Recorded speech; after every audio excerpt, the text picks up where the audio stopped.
The dispute at the heart of the closure pits the Commercial Coffee Millers and Marketing Agents Association against the 5 county governments in charge of the country's main coffee growing areas.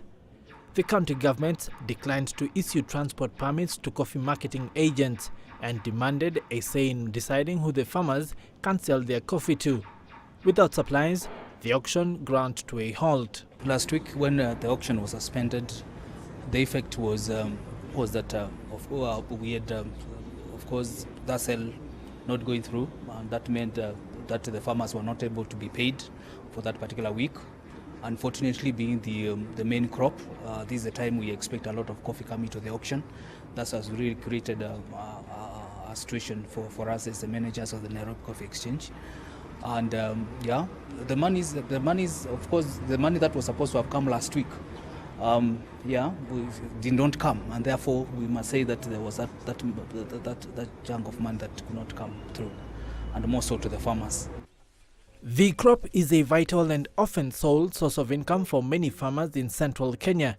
It is also one of the country's key sources of foreign income, even though output has fallen from a peak of 130,000 tons in the 1987-88 growing season.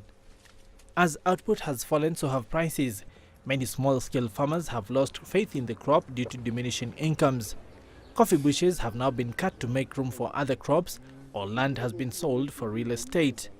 County governments now want a supply chain overhauled in order to boost farmers' earnings in a system they claim is dominated by coffee buying cartels.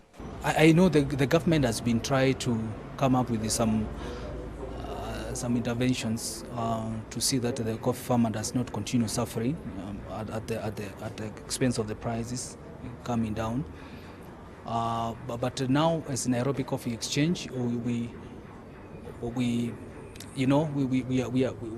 yet to really know what the government is planning to do. I know it is working on production, which is a major issue, but on the part of the price, this is totally, because as you are putting it, is totally determined by the international market, because we do over 90%, over 95% exports. For now, deliveries to the market have resumed, but the underlying row is yet to be resolved. Wakaba, CCTV.